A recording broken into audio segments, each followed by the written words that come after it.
livros antes de Apocalipse. Você acha Apocalipse, que é o último livro da Bíblia, coloca uma ré aí, vai voltando devagarinho. 1 Pedro capítulo 2.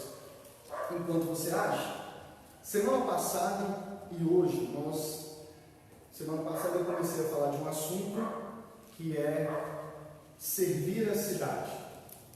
Nós desenvolvemos aqui na igreja uma declaração de visão.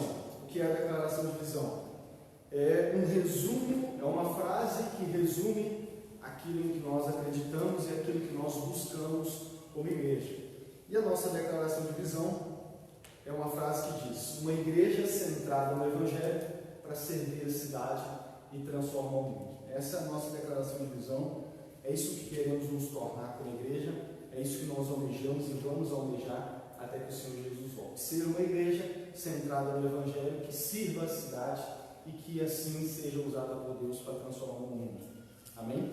E semana passada foi a primeira vez em que eu abordei esse assunto sobre servir a cidade, esse trecho. Lucas, o que nessa declaração nós queremos dizer com servir a cidade? Do que você está falando? O que vem à sua mente? O que nós vamos buscar com servir a cidade? De que maneira nós faremos isso? E a semana que vem eu preguei sobre, semana passada eu falei sobre isso, vou introduzir esse assunto, pregando em cima do texto de Jeremias 29, onde o povo de Deus estava exilado na Babilônia e iriam ficar 70 anos pela vontade de Deus. E a impressão que nós temos ao ler a Bíblia é que o povo, por saber o tempo que ia durar e por principalmente acreditar em falsos profetas que estavam dizendo que iria durar apenas 2 anos e não 70, como Deus havia dito através de Jeremias, estavam tentados a viver de qualquer jeito, a simplesmente cruzar os braços, encostar num canto e esperar o tempo passar até que eles voltassem e fossem embora novamente para sua terra natal. E Deus, no capítulo 29 de Jeremias, manda Jeremias escrever uma carta e enviar para o povo que está exilado na Babilônia e dizer para eles: olha, não cruzem os braços, não fiquem aí como se nada estivesse acontecendo, construam casas, plantem, trabalhem pela prosperidade da cidade, pela paz da cidade, casem, tenham filhos e mais filhos, trabalhem pela prosperidade e a paz da cidade, porque enquanto ela for próspera e estiver em paz, vocês também vão ser prósperos e também vão estar em paz.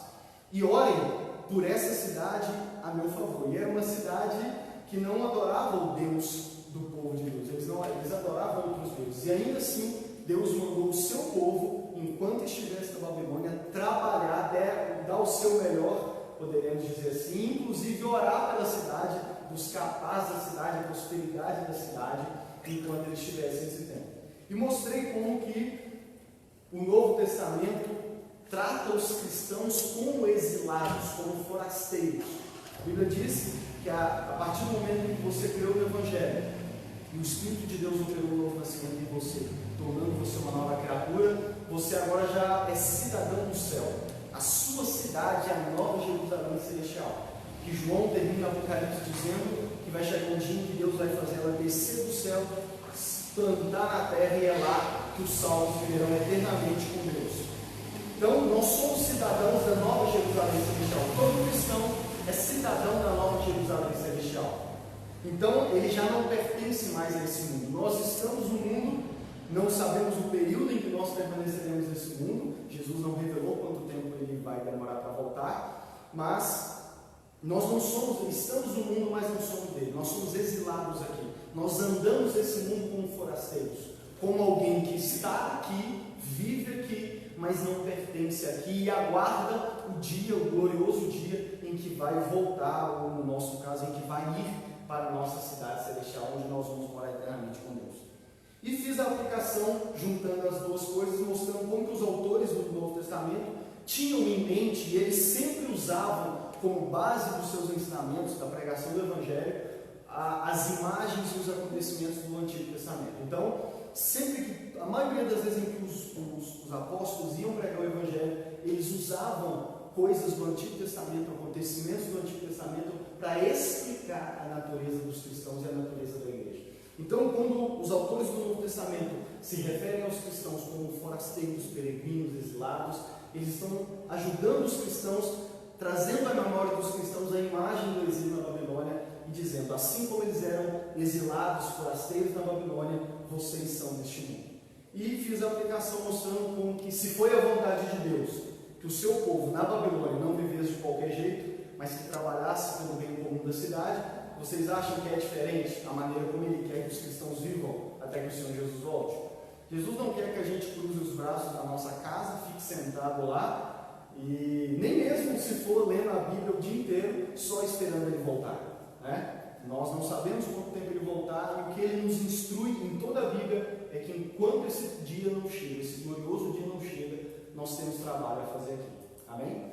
Então falei sobre isso, e hoje eu quero falar mais uma vez desse assunto em cima aqui da carta de Pedro, do segundo capítulo, mostrando como que eu li os versículos 1 e 2 dessa carta, do primeiro capítulo, para mostrar isso, e agora nós vamos ler o capítulo 2, dos versículos 11 a 25, para que a gente possa ver um pouco melhor como é essa relação e como o cristão deve viver como forasteiro nessa terra e na cidade onde mora.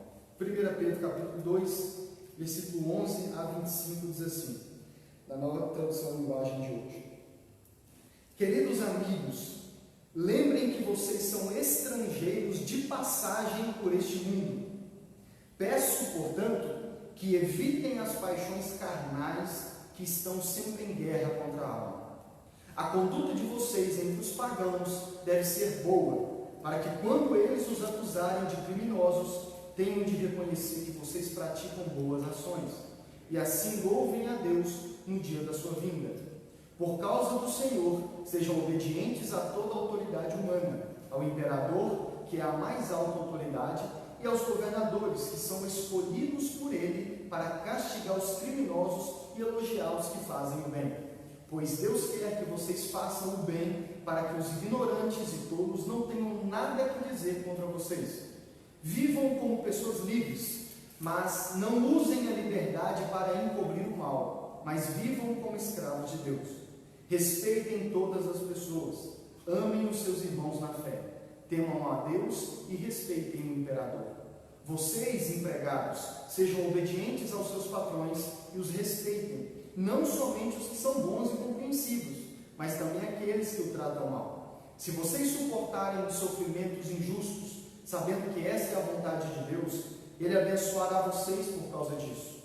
Pois se vocês fazem o mal e são castigados, qual é o merecimento de suportarem com paciência o castigo?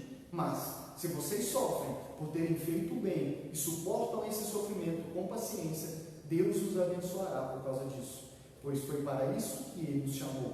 O próprio Cristo sofreu por vocês e deixou o exemplo para que sigam os seus passos. Ele não cometeu nenhum pecado e nunca disse uma só mentira. Quando foi insultado, não respondeu com insultos. Quando sofreu, não ameaçou, mas pôs a sua esperança em Deus, o justo juiz. O próprio Cristo levou os nossos pecados no seu corpo sobre a cruz, a fim de que morrêssemos para o pecado e vivêssemos uma vida correta. Por meio dos ferimentos dele, vocês foram curados.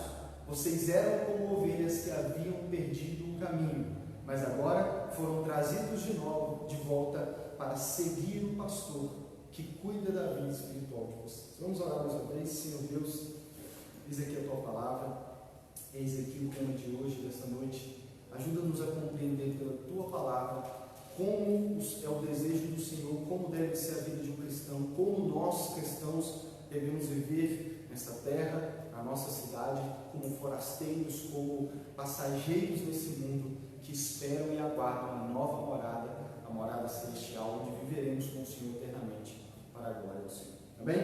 Bom, um resumo breve. Pedro está escrevendo uma carta a cristãos, a pessoas que já tinham crido no Evangelho, já tinham ouvido o Evangelho, já tinham crido no Evangelho, e haviam de fato se tornado cristãos. E os estudiosos dizem que o mais certo é que esses cristãos eram os cristãos que moravam em Roma, né? A cidade italiana que Jesus na época viveu nela, que inclusive foi os romanos quem crucificaram, quem o açoitaram e tudo mais. Os religiosos o entregaram para os romanos o crucificaram. E é essa mesma Roma que um tempo depois, já o Evangelho de Jesus sendo pregado, muitos se convertem, entregam a sua vida a Jesus, se tornam cristãos nascidos de novo e começam a viver. E Pedro revela no capítulo 5 que um dos objetivos dele com essa carta era incentivar os cristãos. Por quê? Porque os cristãos estavam, pelas entrelinhas que Pedro escreve, os cristãos estavam sofrendo perseguição por serem cristãos. Nós sabemos pela história que um tempo depois, à medida em que o Evangelho foi se espalhando, Roma começou a perseguir os cristãos. Inclusive matou milhares de cristãos crucificados, queimados, enfim, houve uma perseguição muito grande. Até mesmo por causa do Evangelho em si, que ofendia muitas coisas do Império Romano.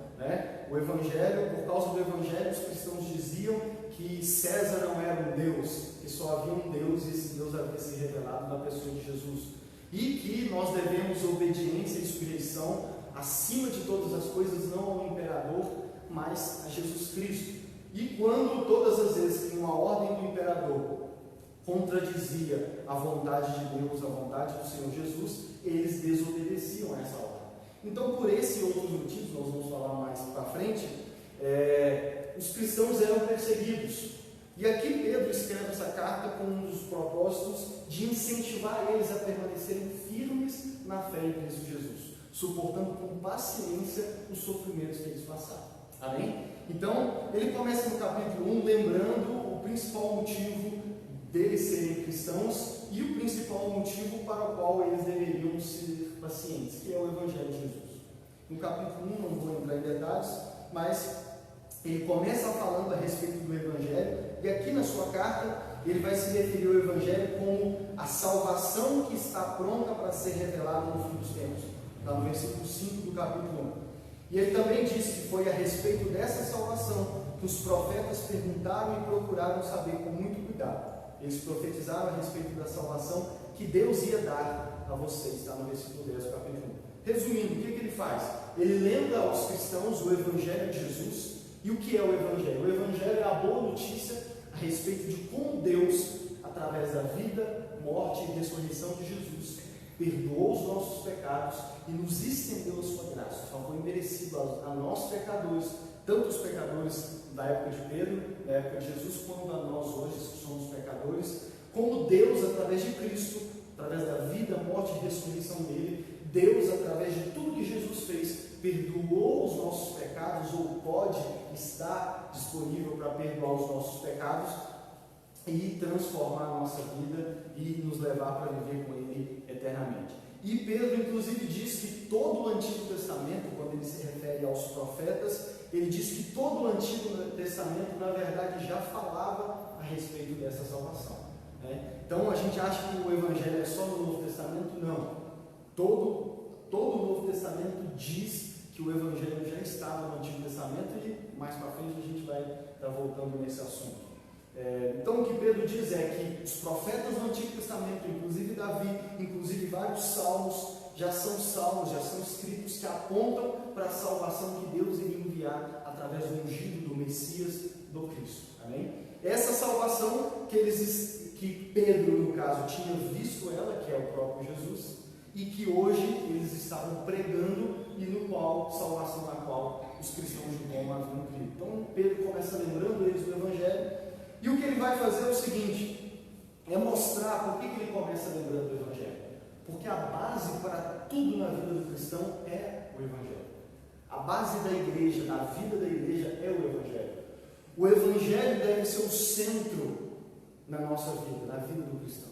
O Evangelho deve ser o centro na vida de uma igreja. Por isso que o desejo do nosso coração é ser uma igreja centrada no Evangelho. O centro de uma igreja, o centro do culto, o centro das pregações, o centro de tudo que o cristão faz é o Evangelho.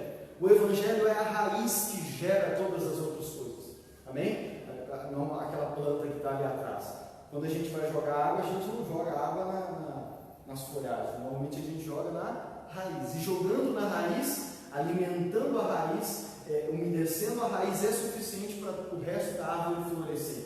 O Evangelho deve ser aquilo que não só é a raiz de tudo que a gente faz, como também é aquilo que rega a nossa vida. Ele deve ditar todas as coisas. E Pedro vai fazer isso. No capítulo 2, do versículo 11 até o capítulo 1, versículo 13, até o capítulo 2, versículo 9, eu não vou ler hoje, mas resumindo, o que Pedro faz é mostrar como que o Evangelho, como que crer no Evangelho muda a verdade do Evangelho, a mensagem do Evangelho, o fato de Jesus ter morrido por nós, sendo pecadores, e nos ter salvo somente pela sua graça, como que isso molda o nosso caráter. Ele vai falar disso do capítulo 1, versículo 13, até o capítulo 2, versículo 9. Ele vai mostrar como que o que nos torna santos não é o nosso esforço pessoal. O que nos torna santos é a gente conhecer o Evangelho, crer no Evangelho e deixar o Evangelho transformar a nossa vida. É o Evangelho que molda o nosso caráter. À medida em que a gente crê no Evangelho, deposita a nossa fé e esperança no Evangelho, ele vai moldando o nosso caráter, mudando o nosso comportamento e transformando toda a nossa vida. Por isso que a Bíblia diz que o cristão ele nasce de novo, porque a partir do momento em que ele ouve o Evangelho, crê no Evangelho, Paulo disse em Romanos que o Evangelho é o poder de Deus para transformar todo aquele que nele crê. Então, à medida em que eu ouço o Evangelho, que eu creio no Evangelho, o Evangelho vai moldando a minha vida, transformando cada setor, cada aspecto da minha vida, o meu caráter, a minha maneira de falar, a minha maneira de agir, e ele trata disso. E do versículo 11, do capítulo 2, até o capítulo 3, versículo 12, Pedro vai falar como que o Evangelho molda os nossos relacionamentos sociais. E esse é o foco que eu quero dar nessa noite. Como o Evangelho transforma a maneira como nós nos relacionamos na sociedade, uns com os outros e com todas as pessoas ao nosso redor. Se no início da carta ele trata de como o Evangelho molda o nosso caráter, que é algo na gente aqui, né, independente das pessoas, a partir do versículo 11 do capítulo 2 até o capítulo 3, versículo 12, ele vai mostrar como que o Evangelho também molda a maneira de nós nos relacionarmos uns com os outros, com a sociedade ao nosso redor e com o mundo ao nosso redor. Amém? E esse é o foco. Quando nós dizemos que queremos, como igreja, servir a cidade, é isso que nós queremos fazer. À medida em que o Evangelho nos transforma, que o Evangelho também mude a nossa maneira de nos relacionar, não só com os irmãos na fé, com os cristãos, mas também com aqueles que não creem e com toda a cidade. Amém? É isso que nós vamos falar. Então vamos começar a ler aqui os versículos e a gente vai meditando neles. Versículo 11, ele diz assim: queridos amigos, lembrem que vocês são estrangeiros de passagem por este mundo. Olha para você ver, ele começa lembrando mais uma vez, ele já tinha feito o versículo 1 do capítulo 1, e agora ele volta a fazer o quê? Lembrar, a primeira coisa que ele começa, lembrando os cristãos que eles não são desse mundo. Lembrando os cristãos que nós estamos apenas de passagem desse mundo. Amém? Nós não somos desse mundo. Nós não pertencemos ao reino deste mundo. A nossa pátria, a nossa cidadania é a morada eterna, é a nova Jerusalém celestial. Nós fomos criados para viver com Deus e viver com Deus na eternidade. Estamos aqui apenas de passagem. Amém? Lembrando o que ele já tinha dito. E como eu disse semana passada, lembrando também por quê? Porque independente se a gente está, e aqui que é o importante, apesar de ele começar lembrando os cristãos, ó, vocês estão aqui só de passagem, ele agora vai começar a falar como que Deus quer que a gente viva, mesmo estando aqui de quê? De passagem. Você já ficou por 1, 2 dias numa cidade, seja a trabalho ou de férias ou descansando? Já ficou de passagem numa cidade? De férias ou alguma coisa?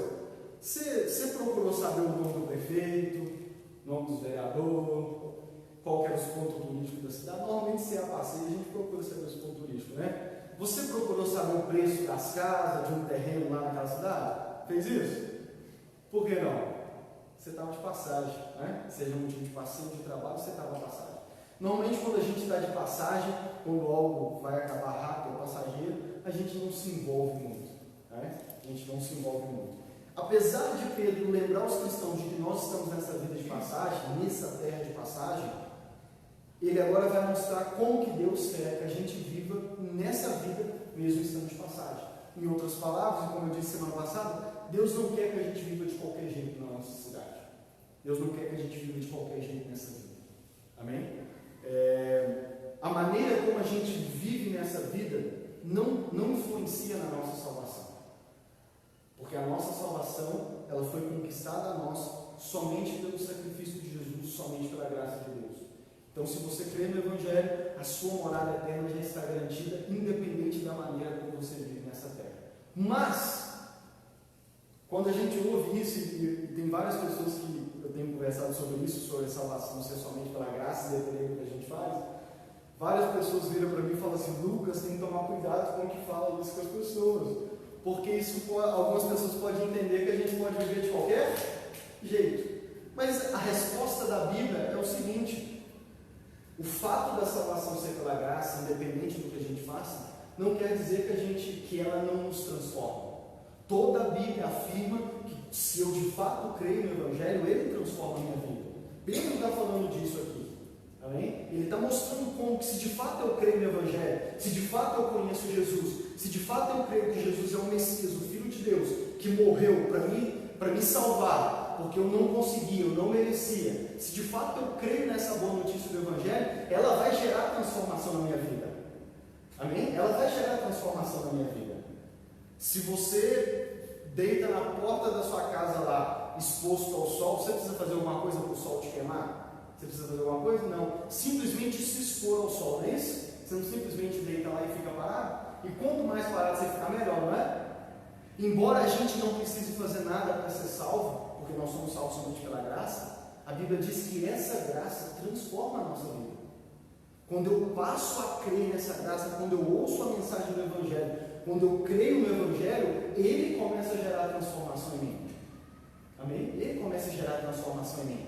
A única coisa que eu preciso fazer de fato, a minha parcela o que eu contribuo ali é simplesmente crer de fato no Evangelho, porque o resto é ele quem faz.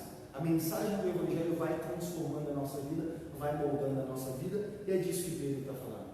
Então, crer que nós somos salvos somente pela graça não gera cristãos verdadeiros que vivem de qualquer jeito. Então não é perigoso falar com as pessoas que elas são salvas pela graça. Amém? Porque se de fato nós estamos pregando o Evangelho, ele vai gerar transformação na vida das pessoas. Amém? Então, um verdadeiro cristão que de fato entendeu e creu no Evangelho, ele não vive de qualquer jeito, porque o Evangelho transforma o coração dele. É isso que Pedro vai falar. Não só transforma a vida dele, como a maneira dele se relacionar. Então lembrem-se que vocês estão de passagem nesse mundo. Mas vou continuar dizendo o seguinte: Deus tem a vontade e a maneira como Ele quer que vocês vivam. E Ele diz assim: peço, portanto, ou seja, toda vez que você vê a palavra portanto, é meio que o resultado, o fruto. Né? Por exemplo, estou de camisa azul, portanto não estou de camisa vermelha. Né? É meio óbvio, é o resultado. Está chovendo, portanto, se eu sair ali fora chovendo, eu vou me molhar. Né? Então, portanto, revela uma conclusão, um resultado, um fruto. Né? Pedro está dizendo assim: ó, se nós estamos de passagem aqui, se de fato nós cremos no Evangelho, portanto, peço a vocês que evitem as paixões carnais que estão sempre em guerra contra. Evitem as paixões carnais. O que são as paixões carnais, Lucas? As paixões carnais, a primeira coisa que nos vem à cabeça, normalmente é prostituição, é adultério, né? É algo relacionado ao sexo. Não, paixões carnais aqui envolve várias outras coisas. Paixões carnais aqui resumem todas as paixões, os desejos que nós temos naturalmente por sermos seres humanos, criados por Deus dessa forma, mas paixões carnais é todas as paixões que nós temos, os desejos que nós temos, que o pecado corrompe e ele se torna desgovernado. Por exemplo, o ciúme, de certa forma, ele é saudável. Ele demonstra uma preocupação, né, que o cônjuge tem para com o seu outro cônjuge. Mas quando o ciúme se torna desenfreado, se torna doentio, aí ele se torna o quê? Uma paixão carnal. Porque é um sentimento natural humano, mas elevado ao extremo. Dor de cabeça é normal? Dor de cabeça é normal, senhor. De vez em quando a gente dá dor de cabeça. Mas a dor de cabeça crônica que eles falam, que é todo dia é normal? Não. Você não procura um médico quando você dá uma simples dor de cabeça. Agora, se ela persiste por vários dias, o que acontece? Você vai procurar um médico. Então, paixões carnais aqui são os desejos, os sentimentos, as paixões naturais que nós temos, mas elas desenfreadas, desreguladas por causa do pecado. Então, o que Pedro está dizendo é: evitem as paixões carnais. Evitem ao máximo serem dominados. Esse é um outro detalhe. A Bíblia, em diversos lugares, mostra que nada nessa vida pode nos dominar. Nada nessa vida pode nos dominar. Paulo, em sua carta, diz assim: tudo me é lícito, mas nem tudo me convém. Tudo me é lícito, mas eu não me deixarei dominar por nenhuma dessas coisas. O que ele está dizendo? Em que eu posso fazer muitas coisas. O que eu não posso é deixar essas coisas dominar a minha vida. Você deve e pode buscar, vamos dizer assim, o dinheiro. Nós temos que trabalhar para buscar o dinheiro, porque com dinheiro, sem dinheiro a gente não faz nada hoje em dia. Mas quando você começa a idolatrar o dinheiro, a sacrificar a sua família, a sacrificar o seu descanso, a fazer coisas absurdas atrás do dinheiro, se tornou algo que é desregulado. Amém? Então o que ele está dizendo aqui é a respeito das paixões carnais, aqueles desejos, aquilo que nós temos como ser humano normal, mas que acaba perdendo o freio e se tornando de maneira exagerada por causa do pecado. Esse é o versículo 11. Versículo 12 ele diz assim: a conduta de vocês entre os pagãos deve ser boa. Vamos lá, os pagãos normalmente são aqueles que não criam no Deus da Bíblia, aqueles que não criam em Deus, eram chamados de pagãos. Pagãos, aquele que não crê no Deus verdadeiro, ou, no caso, tanto do povo de Deus no Antigo Testamento, quanto dos cristãos, aqueles que não criam no Deus bíblico revelado em Jesus Cristo. Eles, resumindo, chamavam de pagãos. Amém? Então, olha o que Pedro diz. A conduta de vocês, o comportamento de vocês, a maneira de vocês viver entre os pagãos deve ser o quê? Bom. Deve ser bom. Ou seja, nós temos que prestar atenção na maneira como nós vivemos diante das pessoas, e especificamente aqui Pedro está dizendo diante daqueles que não creem no mesmo Deus que nós cremos. Amém? Só aqui a gente já poderia conversar a respeito disso. Nós precisamos tomar cuidado da maneira como nós nos relacionamos com as pessoas ao nosso redor. Como cristãos nós devemos fazer isso. Amém? A conduta de vocês entre os pagãos deve ser boa, para que, quando eles os acusarem de criminosos, tenham de reconhecer que vocês praticam boas ações e assim louvem a Deus no dia da sua vida. Só para você entender, como eu já disse aqui no início, os cristãos eram acusados de várias coisas. Por exemplo, os cristãos eram acusados de serem desleais ao imperador, ao César, ao imperador romano. Por que eles eram acusados disso? Inclusive foi uma das acusações que os religiosos fizeram aos romanos, a Jesus. Uma das falsas acusações que eles fizeram contra Jesus é de que Jesus pregava que ele era o rei e que então ele iria reinar no lugar do imperador. Jesus nunca tinha dito isso. Lembra, não sei se você vai lembrar, uma das poucas palavras que Jesus disse diante de Pilatos foi: o meu reino não é deste mundo. Então Jesus não quis vir nessa terra para se tornar um rei, o rei de uma nação. Jesus é rei dos reis. Mas o reinado do qual Jesus é rei não é um reinado físico, não é um governo deste mundo. Amém? E porque os cristãos criam em Jesus e pregavam o Evangelho de Jesus, eles também eram acusados de ser contra o imperador.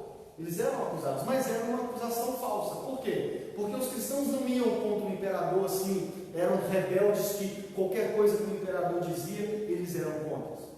Os cristãos só, vamos dizer assim, não seguiam e obedeciam o imperador naquilo que ele dizia e que era contra a vontade de Deus. Naquilo que ele falava ou ordenava, nós vamos ver Pedro falando disso. Naquilo que ele falava, ordenava, que não contradizia, não era contrário ao Evangelho de Jesus, à vontade de Deus revelada nas Escrituras, eles não tinham problema nenhum em acarretar as ordens. Mas era uma falsa acusação de que eles faziam. Outra acusação que eles sofriam era de praticar coisas ilegais. Quando Paulo Quando Paulo expulsou um espírito maligno de uma mulher que fazia adivinhações em Atos 16, tirando assim o poder que ela tinha para fazer adivinhações, que era o espírito maligno, por causa do espírito é que ela conseguia fazer adivinhações. Quando Paulo expulsou o espírito maligno dela, os senhores eram uma escrava, os donos dela, a Bíblia diz que eles ganhavam dinheiro com as adivinhações dela. Até hoje existem pessoas que ganham dinheiro fazendo adivinhações na vida das pessoas. E os senhores dela ganhavam dinheiro, parece que a fonte de renda deles era a escrava que fazia adivinhação. E quando eles souberam que Paulo tinha expulsado o demônio delas, a Bíblia diz em Atos 16 que eles viram a esperança de recurso financeiro deles e ir embora. Então eles ficaram indignados com Paulo. E foi acusar para os juízes da cidade Paulo, falando que ele praticava e ensinava coisas que eles, por serem romanos, não conseguiam praticar. Então os cristãos eram acusados de ensinar coisas práticas que era contrário à maneira dos romanos de viver. E uma outra, e também eram acusados de serem rebeldes com qualquer tipo de autoridade. Qualquer tipo de autoridade. Isso a gente vê no livro de Atos e vê também nas cartas dos apóstolos. Mas, é o que eu já disse e repito, tanto com relação ao imperador, tanto com relação às autoridades, os apóstolos, os cristãos da época, eles só desobedeciam, eles só não seguiam e acarretavam as ordens, quando as ordens deles, a vontade deles, ia contra a palavra de Deus. Naquilo que era justo, não sei se vocês lembram, nos evangelhos, a Bíblia diz que um dia Pedro, chegaram para Pedro e falavam assim: o teu mestre não vai pagar o imposto não? E Pedro, sem saber responder, foi até Jesus. Resumindo a história, Jesus pagou o imposto. Jesus pagou o imposto. Então, os cristãos, a começar de Jesus como exemplo, eles não eram contrários a todo e qualquer tipo de autoridade. Amém? Não é uma anarquia que eles falam, né? Sem qualquer tipo de autoridade. Os cristãos não pregam a anarquia, um mundo onde não haja nenhuma autoridade. Amém? Os cristãos não pregam e não creem na anarquia. Eles não creem que o mundo, a sociedade devia ser um lugar onde cada um faz o que quer, onde não tem presidente, não tem policial, não tem nenhum tipo de autoridade. Os cristãos não pregavam isso. Mas o que eles diziam era: toda vez que essa autoridade contradizer a vontade de Deus, a nossa obediência está a Deus acima de qualquer outra obediência. Amém? Acima de qualquer outra obediência. Versículo 13: por causa do Senhor, aí olha o que ele vai dizer, por causa do Senhor, sejam obedientes a toda autoridade humana, ao imperador, que é a mais alta autoridade, e aos governadores que são escolhidos por ele para castigar os criminosos e elogiar os que fazem mal. Então, dizendo o que eu estou tentando explicar, olha o que Pedro está dizendo: obedeçam às autoridades, a do imperador, que é a autoridade máxima, e a de todos os governantes. O que na nossa linguagem de hoje seria: obedeça ao prefeito ou ao presidente e também a todos os governadores, vereadores e tudo mais. Obedeçam. Resumindo, sejam obedientes, sigam, respeitem. Ele vai dizer isso mais para frente. Respeitem todo tipo de autoridade, porque toda autoridade é constituída por Deus, disse Paulo no capítulo 3 de Romanos. Toda autoridade é constituída por Deus. Isso significa que Deus aprova, ou é Deus quem faz, por exemplo, quando a gente tem governadores, seja prefeitos, seja vereadores, pessoas corruptas no cargo de autoridade. Isso significa que Deus colocou um corrupto lá? Não. Mas a estrutura de autoridade foi Deus que instituiu. Deus instituiu essa estrutura de autoridade, onde existe um presidente, existe lá toda essa estrutura de hierarquia de uma república na qual nós vivemos, toda essa estrutura onde a voz principal de uma cidade é o prefeito, mas depois tem lá os vereadores, tem os policiais. O que Pedro está dizendo, e que todo o Novo Testamento diz, é que toda autoridade é constituída por Deus. Foi Deus que instituiu a autoridade. Para que Deus fez isso? Olha o que ele diz: são escolhidos para castigar os criminosos e elogiar os que fazem o bem. Em Romanos 13, Paulo vai dizer a mesma coisa. Ele vai dizer que a autoridade existe para punir o mal, para punir os maus. Tanto que ele diz assim: se você fizer o bem, você não tem o que temer. Eu acho que até daí que vem aquele ditado popular: quem não deve não teme, né? Você já deve ter dito ouvindo ele, com certeza. Quem não deve não teme. Exatamente isso. Deus instituiu instituiu a autoridade, Deus inspirou os homens a criar toda essa hierarquia de autoridade para punir a maldade. Imagina um mundo que não tivesse policiais. Gente, não sei se vocês lembram, mas há uns anos atrás, eu acho que agora tem uns anos já, há uns anos atrás, eu acho que os policiais do Espírito Santo fizeram greves. Não sei se vocês lembram disso. E virou um caos no Espírito Santo. Eu acho que foi no Espírito Santo mesmo. Virou um caos no Espírito Santo de a gente ver matérias. Eu não sei se vocês lembram e viu, mas a gente viu matérias na televisão de pessoas de bem, que não tinha antecedente criminal, entrar em loja, quebrar vitrine e roubar, sair roubando na cara dura assim. Tudo isso porque os policiais fizeram o quê? Tudo isso porque os policiais fizeram o quê?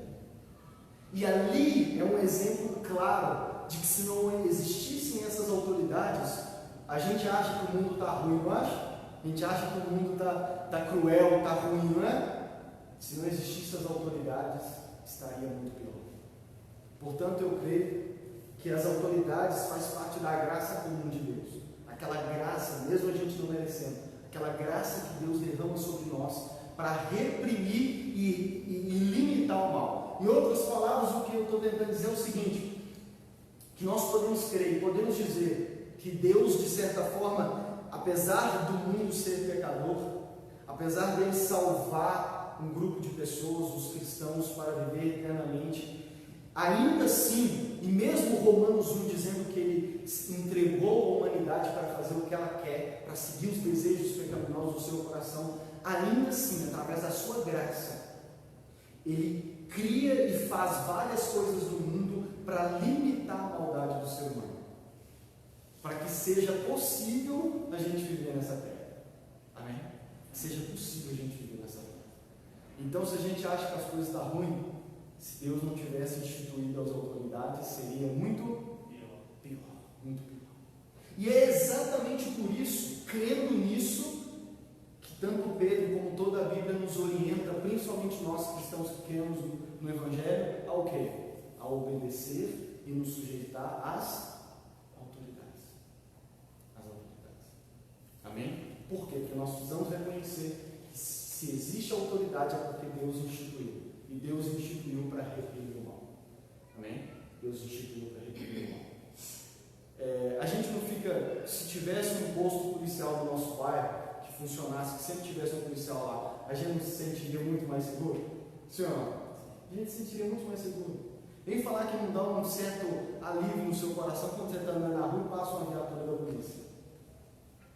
Se vocês consideram um cidadão de bem que não está fazendo nada de errado, é um alívio, sim ou não? Às vezes a gente passa, principalmente agora na pandemia, eu não sei vocês, mas quando a gente vai no centro e vê aquele tanto de gente, o que a gente fica pedindo para chegar lá? Uma viatura.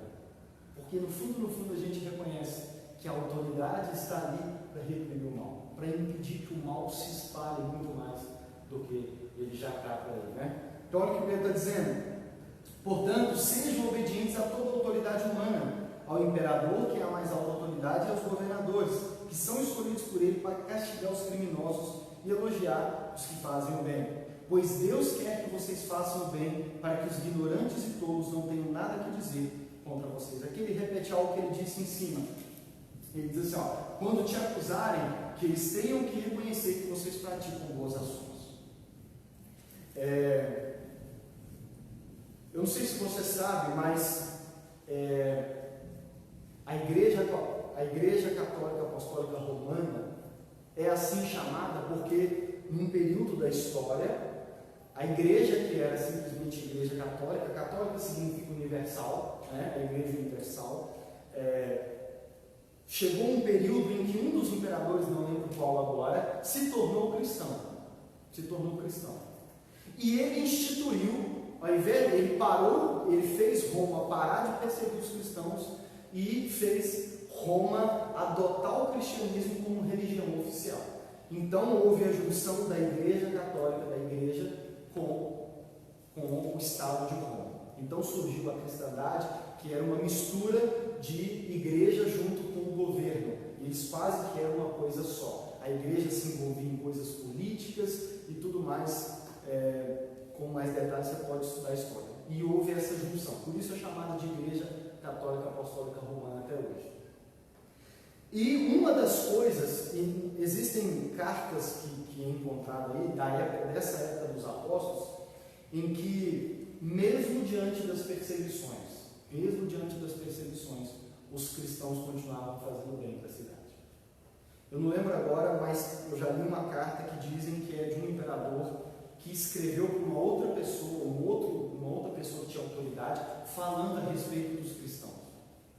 E uma das coisas que eles falavam é elogiando os cristãos por cuidarem dos pobres, dos necessitados, dos excluídos. Não me lembro agora, me lembrei agora, mas não me lembrei de detalhes aqui. Não sei se é em Roma mesmo, mas dizem que, acho que é em Roma mesmo, os pais ou a família, se uma criança nascia aleijada, ou por outro motivo, não estou lembrando certo agora, eles podiam, vamos dizer assim, descartar a criança. E a história conta que quando crianças eram descartadas, quem é que ia lá e adotava essas crianças? Os cristãos. Também já li uma carta onde o imperador romano ele diz assim, nós, em outras palavras, ele diz assim, nós devemos aprender com os cristãos, porque a maneira como eles lidam, mesmo sendo perseguidos, a maneira como eles cuidam dos pobres, a maneira como eles fazem o bem para todas as pessoas é admirável. Então, basicamente, por que a história conta que existiu isso e que aconteceu isso? Porque os cristãos levaram a sério o que Pedro escreveu aqui na sua carta. O fato de que a vontade de Deus é que a gente observe e cuide da maneira como a gente vive entre as pessoas, principalmente as pessoas que não creem. Amém? A vontade de Deus é que a gente faça boas obras, boas ações. E essas boas ações não é para ser salvo. Amém? Não é para ser salvo. O cristão faz boa ação, mas não para ser salvo. Algumas religiões pregam que para você ser salvo, você tem que fazer boas obras. Você tem que fazer o bem para o próximo, você tem que se esforçar, você tem que ir a cada bem que você faz para as pessoas, você vai acrescentando um pouco ali no seu mérito até você merecer a salvação. Os cristãos não fazem boas obras para merecer a salvação, porque eles já são salvos por causa do sacrifício de Jesus. Os cristãos fazem boas obras porque é a vontade de Deus que eles façam boas obras. Os cristãos fazem boas obras porque o Evangelho transformou de tal maneira o coração deles que o Evangelho, transformando o coração, gera essas boas obras. Preguei sobre isso umas semanas atrás, lembra de Efésios capítulo 2, que fala da salvação pela graça, somente pela graça, e termina dizendo que Deus nos fez nova criatura em Cristo Jesus para praticar boas obras não que é a gente que toma a iniciativa de fazer, mas que o próprio Deus determinou lá na eternidade. Então até as boas obras dos cristãos é Deus quem concede a eles. Toda vez que um cristão faz boa obra, ele não pode receber mérito por aquilo, porque já é resultado do Evangelho trabalhando no coração dele. Amém? E toda pessoa que de fato crê no Evangelho e ele está transformando ela, o Evangelho impulsiona ela a fazer boas obras. E assim era a vida dos cristãos. E Pedro está dizendo, as boas ações que vocês fazem, e está entendendo como que ele não está, o foco dele principal não é entre a igreja, ele não está incentivando, exortando os cristãos a serem bons uns com os outros, está entendendo? Faça o bem para quem é cristão, quem não for, esquenta a cabeça não. Se você vê um cristão, você ajuda. Se for uma outra pessoa que crê em outro Deus, não ajuda, não é isso. Assim como Deus no Antigo Testamento, na época de Jeremias, aqui Pedro está dizendo, e ele está se referindo especificamente ao convívio dos cristãos com aqueles que não creem. Amém?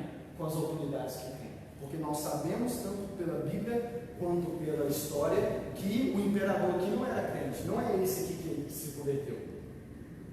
Que os governantes da época de Pedro não eram cristãos, mas ainda assim ele disse, obedeçam a Deus. Amém? Aqui, na época que Pedro está escrevendo essa carta, o imperador ainda não tinha tornado o cristianismo religião oficial de Roma. Mas ainda assim, Pedro está exortando, sendo usado por Deus para exortar os cristãos a tratarem bem, a fazerem boas ações para as pessoas ao seu redor, mesmo sendo acusadas de criminosos. E ele vai dizer isso aqui, ele vai dizer mais para frente aqui. Então, nós devemos fazer o bem, mesmo para aqueles que não creem. Amém? Mesmo para aqueles que não creem. Versículo 16. Vivam como pessoas livres. Não usem a liberdade para encobrir o mal, mas vivam como escravos de Deus. Esse aqui é outro ponto importante. Pedro diz assim: vocês são livres, os cristãos são livres. Mas ele diz assim: mas não usem essa liberdade para encobrir o mal ou para fazer o mal. Esse também é um assunto que o apóstolo Paulo também trata em Gálatas. Ele diz: não usem a sua liberdade como pretexto para a libertinagem, para viver uma vida de qualquer jeito. A liberdade dos cristãos não pode ser irresponsável. Amém? Toda liberdade irresponsável, na verdade, não é liberdade. A liberdade verdadeira, ela é responsável. Amém? Ela é responsável. Por exemplo, nós somos livres, mas eu posso usar a minha liberdade para dar um soco na sua cara? Posso? Imagina que eu dei um soco no rosto do Elton e ele me perguntou do nada: por que você fez isso? E eu digo assim: porque eu sou livre para fazer. Imagina, que liberdade é essa, né? Então a liberdade, a verdadeira liberdade não é irresponsável, ela não destrói. A verdadeira liberdade, ela edifica, ela cuida. Amém? Então é isso que Pedro está dizendo. Vocês são livres, mas não usem essa liberdade como motivo de encobrir ou fazer o mal. E dentro do assunto aqui, vocês são livres. Vocês devem obediência e devoção somente a Cristo. Mas isso não é motivo para vocês desobedecerem qualquer tipo de autoridade na vida de vocês. Amém? E ele continua dizendo: respeitem todas as pessoas. Respeitem os crentes. É isso que ele está dizendo? Respeitem os cristãos. Respeitem os que pensam como vocês, os que creem como vocês, os que frequentam a igreja de vocês. É isso que ele está dizendo? Ele está dizendo: respeitem todas as pessoas. Todas as pessoas. Amem os seus irmãos na fé. Temam a Deus e respeitem o imperador. Então nós devemos respeito a todas as pessoas. Por que nós devemos respeito a todas as pessoas? Porque a Bíblia diz, e o Evangelho afirma, que todas as pessoas foram criadas à imagem de Deus. Ainda que ela não creia no Evangelho, mas todo ser humano é criado à imagem de Deus. E esse é um dos motivos principais pelo qual nós devemos respeitar as pessoas. Independente de raça, de cor, de sexo, nós devemos respeitar todas as pessoas, porque essa é a vontade de Deus. Amém? Versículo 18: vocês, empregados, sejam obedientes aos seus patrões e os respeitem, não somente os que são bons e compreensíveis, mas também aqueles que os tratam mal. Nossa, que é difícil, hein? Aí complicou. E deixa eu só te ajudar a entender. Essa tradução aqui, os empregados, mas na verdade é escravo ou servo, que fala de fato de escravos mesmo, como existia anos atrás. Escravos de corrente, como os negros foram, infelizmente, muitos anos no Brasil. Está falando exatamente dessa escravidão. E Pedro está virando para pessoas escravas cristãs e dizendo assim: sejam obedientes aos seus senhores, aos seus patrões, e os respeitem. Não somente os que são bons e compreensíveis, mas aqueles que os tratam mal. É claro que, graças a Deus, no Brasil não existe mais a escravidão, não na prática de algema como existe, como existia. E, de certa forma, nós podemos aplicar isso hoje como empregados de fato. A maioria de nós trabalha ou já trabalhou, sabe como é. Nós podemos aplicar isso aqui. Aqui, o Evangelho está sendo aplicado à maneira como nós trabalhamos. Nós também falaremos sobre isso bastante vezes. A maneira como nós trabalhamos também deve ser influenciada pelo Evangelho de Jesus. A maneira como nós tratamos os nossos patrões, aqueles que nos deram emprego, como também, se você já é dono do seu próprio negócio, a maneira como você trata aqueles que trabalham para você. Amém? Aqueles que trabalham para você. Recentemente eu escrevi um texto sobre isso no Instagram. Infelizmente, é uma das coisas que eu mais vejo. Cristãos que são empresários, pessoas que se dizem cristãs que são empresárias, mas a maneira como eles tratam os seus empregados é a maneira como pessoas que não creem tratam. Nas verdades, às vezes até pior. Não são justos nas questões das leis trabalhistas, não são justos. Eu já vi casos de patrões que se dizem cristãos, que oram antes de abrir a loja, mas que não deixam o funcionário fazer nem mesmo o horário de almoço, de maneira justa. Infelizmente. São pessoas que podem até, é por isso que eu digo que não importa se a pessoa faz uma oração antes de começar. A maneira como ela trabalha não é uma maneira governada, centrada no Evangelho de Jesus. Porque aqui a palavra de Deus, em várias outras passagens da Bíblia, a maneira como o empregado lida com o patrão e o patrão com o empregado deve ser moldada pelo Evangelho de Jesus.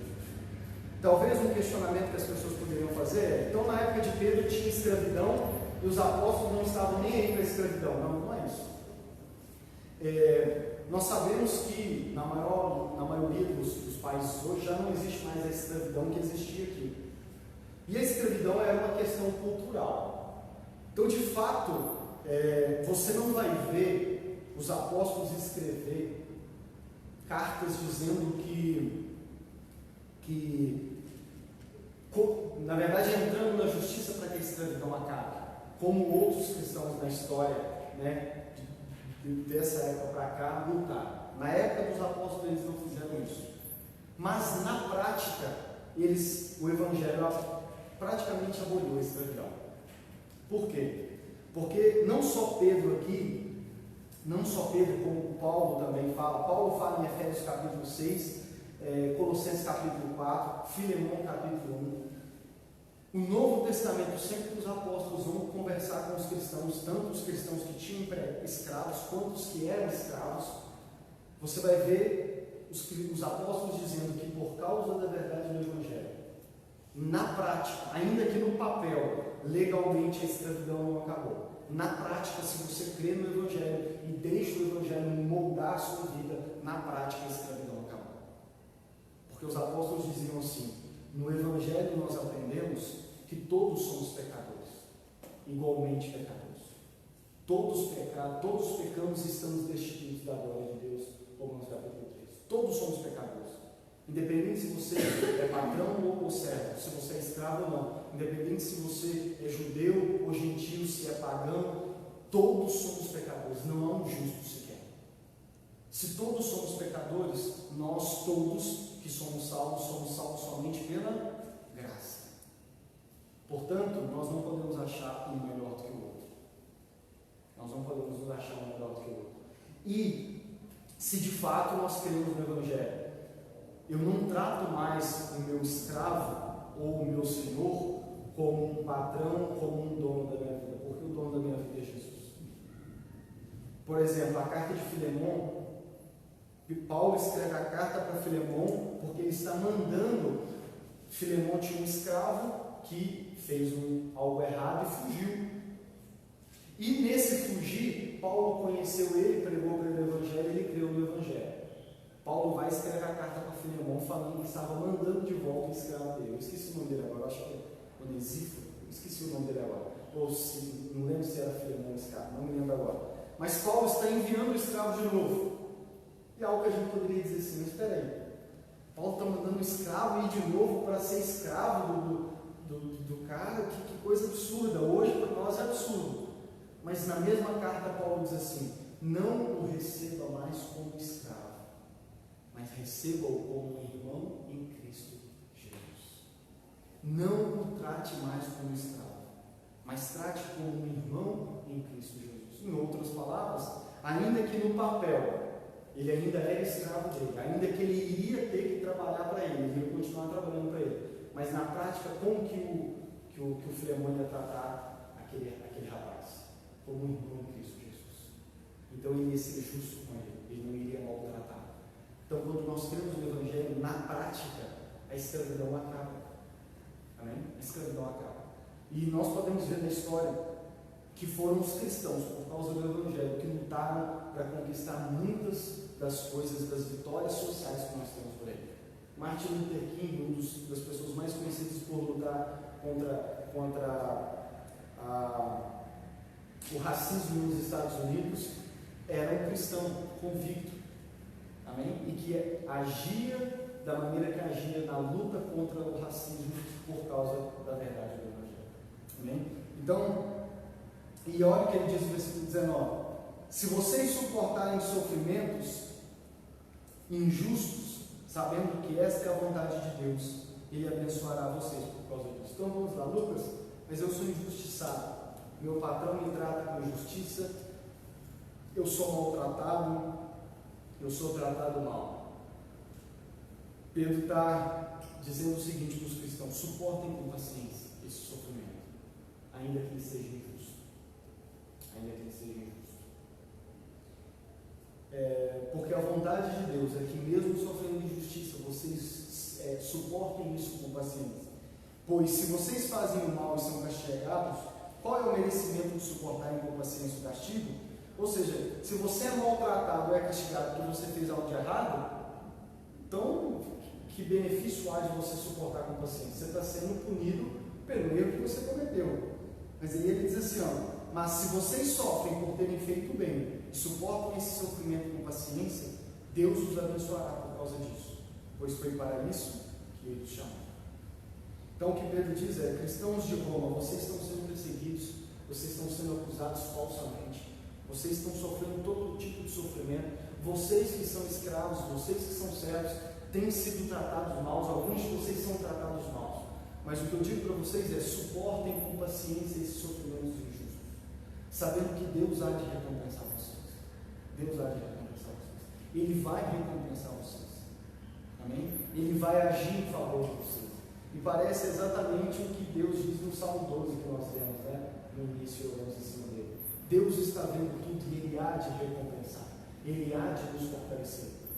E aqui eu aprendo uma coisa também, que a vontade de Deus é que Deus não quer que você reaja baseado no que fizeram contra você.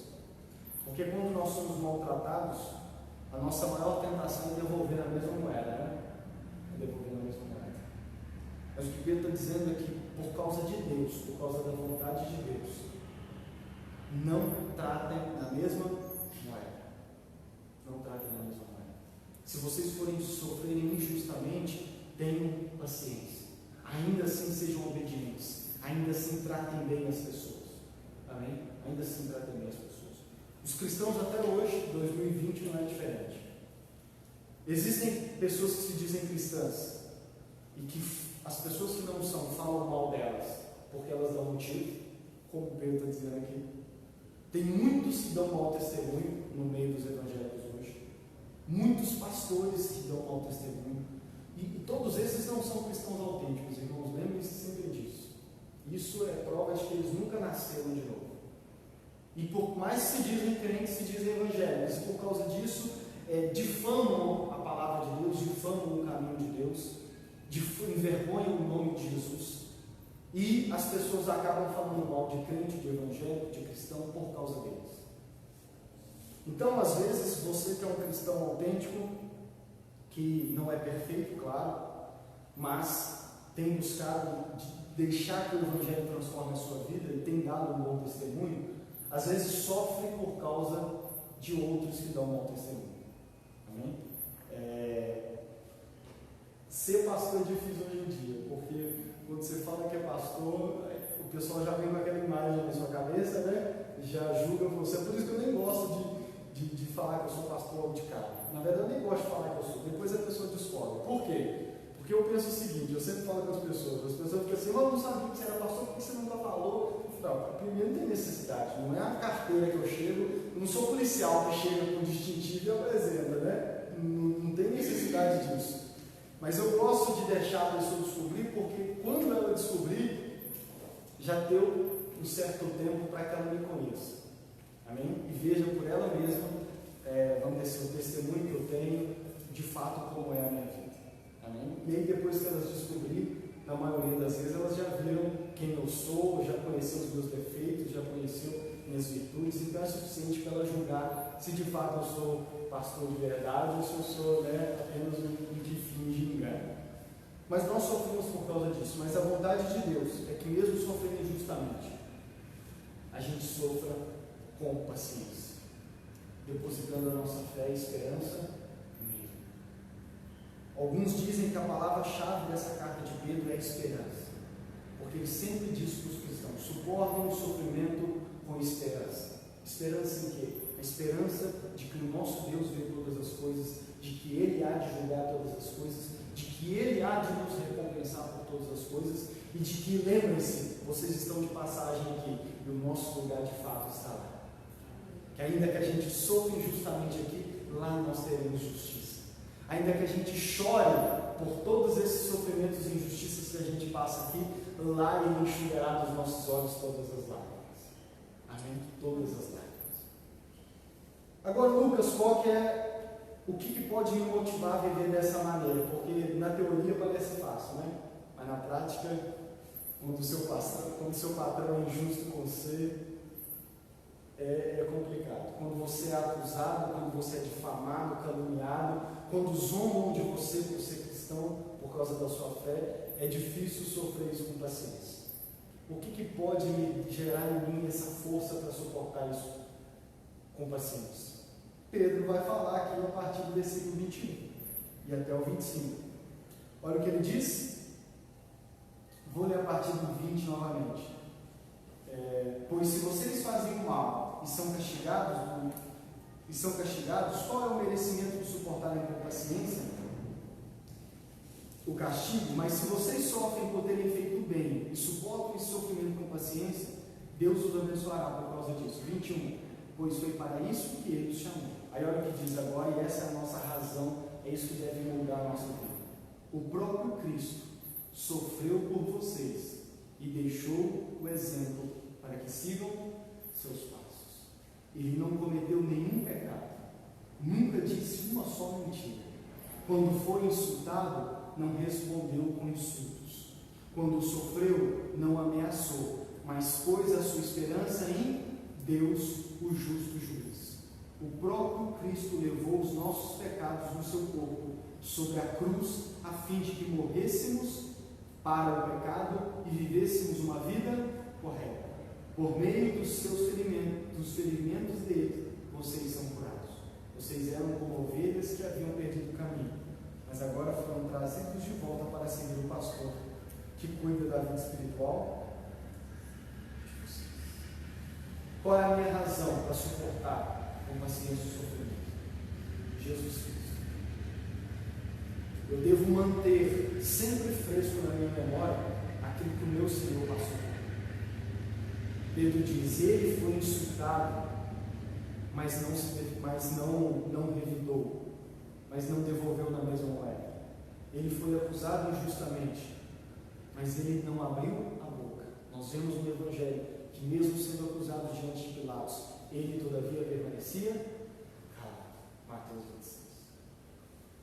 Ele sofreu, mesmo nunca tendo cometido um sequer pecado. Ele nunca disse uma só mentira, mas ainda assim sofreu tudo que sofreu. As pessoas que num dia estavam gritando Hosana, Hosana nas alturas, enquanto ele entrava em Jerusalém, dias depois estavam gritando crucifica, crucifica, e escolhendo Barrabás no lugar dele. Nosso Senhor passou por tudo isso, e a Bíblia diz que ele não abriu a boca. Como ovelha muda entre o matador, assim ele foi, assim ele sofreu. E tudo isso para quê, irmãos? Para perdoar os nossos pecados, para nos livrar da justa ira de Deus por sermos rebeldes, para nos perdoar os nossos pecados, para nos tornar nova criatura desde que criamos nele, e para garantir a nossa morada celestial na eternidade. Tudo que ele passou por nós. Tudo que ele passou mesmo antes de você pensar, de você existir, de você pensar nele, ele passou por tudo isso por você, por mim, por você. Tudo ele passou por mim, por você. Se de fato eu creio nessa boa notícia, se de fato eu creio que foi por mim, o que eu preciso fazer é deixar essa verdade, aquilo que ele fez por mim, transformar o quê? Meu coração. Portanto, se por mim o meu Senhor sofreu injustiça, por ele e para a glória dele, eu posso sofrer injustiça nesse mundo. A primeira vez que Pedro apanhou por causa de Jesus, a Bíblia diz que ele saiu sorrindo, porque ele diz que apanhou, ele foi digno de apanhar por causa de quem? De Jesus. Que a gente possa ter isso sempre no nosso coração, e que essa verdade que Jesus fez por nós possa moldar a maneira como nós tratamos as outras pessoas. Por que eu vou tratar bem as pessoas, esses pecadores que vivem na nossa cidade? Porque eu também sou pecador. E porque se não fosse a graça de Deus na minha vida, eu seria como eles. Na verdade, eu sou como eles. A única diferença é que o sangue de Jesus cobre minha vida. Se não fosse a graça de Deus transformando o meu caráter, fazendo com que eu nascesse de novo, eu faria coisas talvez pior do que eles. Amém? Então que a gente possa lembrar disso, deixar que essa notícia transforme o nosso coração e molde a nossa maneira de viver nessa cidade. Amém? Fique de pé, vamos orar.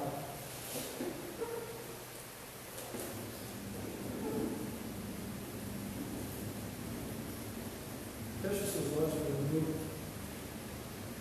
Hoje é dia de Santa Ceia. Nós vamos celebrar a ceia do Senhor.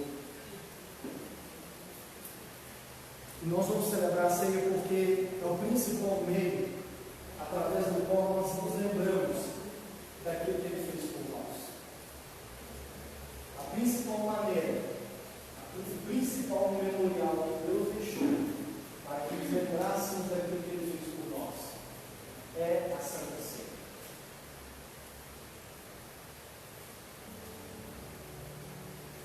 Portanto, todas as vezes que a gente celebra a ceia do Senhor, nós estamos lembrando aquilo que Ele fez por nós. Lucas, quem é que pode participar da Santa Ceia? Todos aqueles que já creem no Evangelho de Jesus. Todos aqueles que já compreenderam aquilo que Jesus fez. E que entregaram a sua vida para Jesus.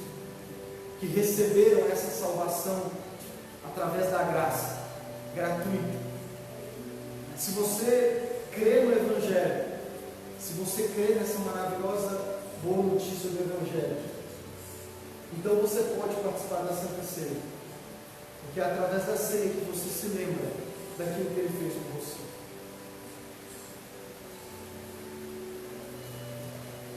A vontade de Deus é que a verdade a respeito daquilo que Ele fez por nós molde toda a nossa vida. O desejo de Deus é que o Evangelho se torne o centro de tudo na nossa vida. Se torne aquilo que transforma não só o nosso caráter, não só o nosso viver, a nossa maneira de viver, como também os nossos relacionamentos.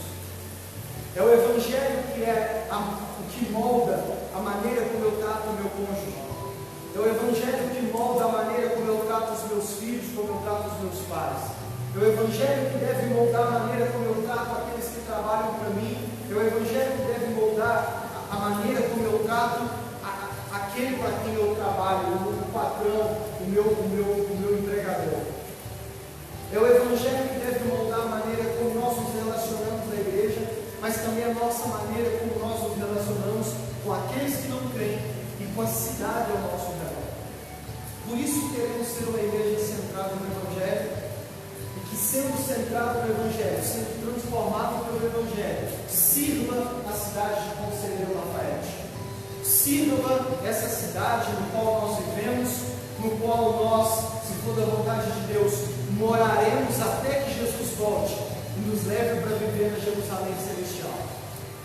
E a vontade dele não é que vivamos de qualquer maneira na nossa cidade, despreocupados, sem se preocupar com os problemas da nossa cidade, com os problemas do bairro onde moramos, com os problemas dos necessitados, dos oprimidos ao nosso redor, com os problemas daqueles que, apesar de não crerem em Jesus, estão precisando de ajuda. A vontade de Deus é que nós, como igreja, viva aqui nessa terra para a glória de Deus. Sirva essa cidade para a glória de Deus.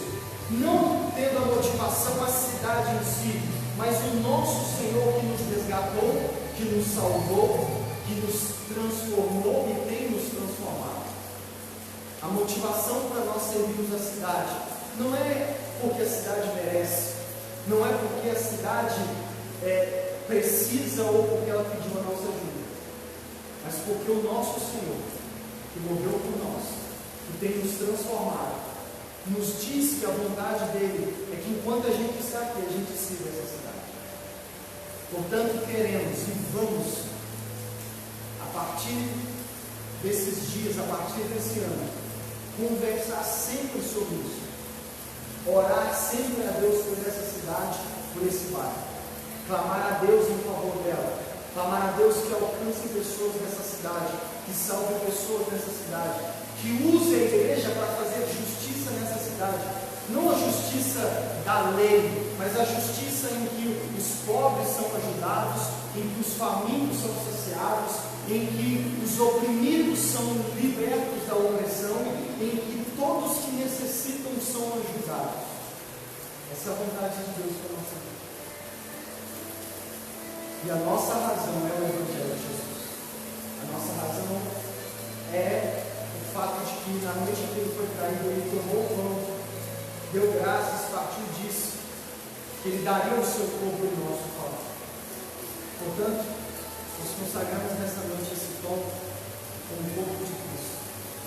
Jesus, nós vamos comer esse pão agora, neste momento, para lembrar aquilo que o Senhor fez por nós, para lembrar que o Senhor deu a tua vida por nós. O Senhor cumpriu a justiça de Deus em nosso favor. O Senhor se entregou por nós na cruz do Calvário. O Senhor perdoou os nossos pecados, mesmo nós sendo maus pecadores. E o Senhor, por causa disso, nos abriu o caminho para vivermos eternamente com Deus. Nós te louvamos por isso. Coma do corpo de Cristo neste momento.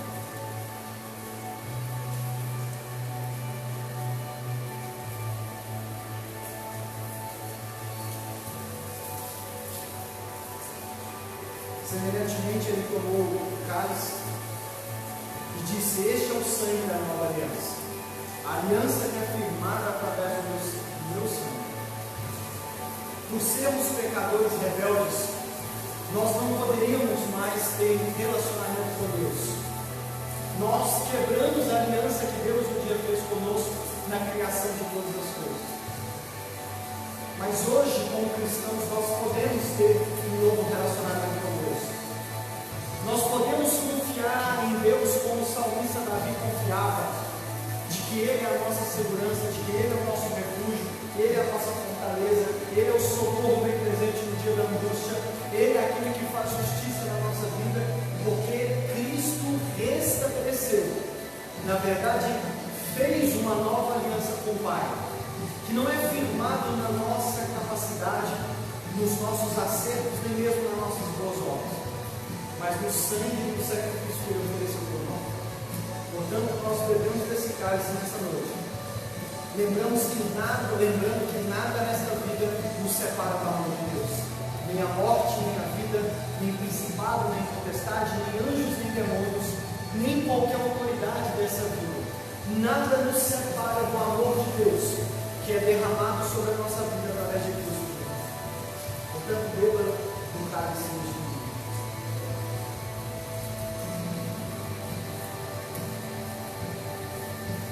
Com seus olhos fechados por mais um minuto, agradeça a Deus pela maravilhosa salvação que Ele concedeu a mim e a você. Glorifique a Deus, porque nós não merecíamos, mas Ele deu Jesus para morrer por nós. Glorifique a Ele, porque Ele tem alcançado você, Ele tem atraído o seu coração. Não somos nós que o escolhemos, é Ele quem nos escolhe. Não somos nós que entregamos a nossa vida para Ele, é Ele quem toma a nossa vida para Ele. Não fomos nós que fizemos para merecer, mas Ele quem nos concedeu a sua graça, o seu favor de merecer. Não está em nós a capacidade de servir essa cidade. É Ele quem vai trabalhar no nosso coração, não só no nosso coração individual, mas no nosso coração como igreja. Ele vai nos capacitar para servir bem essa cidade. Ele vai nos capacitar para darmos bons testemunhos nessa cidade. Ele vai nos ajudar a sermos uma igreja centrada no Evangelho que serve essa cidade. Ele há de nos sustentar, de nos fortalecer, de nos inspirar. Ele nos concederá dons espirituais, habilidades, capacidades para que a gente possa servir, não apenas uns aos outros como igreja, mas a essa cidade na qual nós vivemos. Jesus, obrigado por este dia, por este culto, por essa noite. Vamos finalizar orando pela nossa cidade. Ore pelo bairro onde você mora. Vamos orar pela nossa cidade. Não podemos terminar sem orar por essa cidade. E ore pedindo a Deus que seja no seu trabalho, seja através da sua família, seja através dos seus relacionamentos no dia a dia nessa cidade, e seja nas boas obras que Ele irá nos ajudar a fazer nessa cidade futuramente. Peça a Ele para que transforme o seu coração e use a sua vida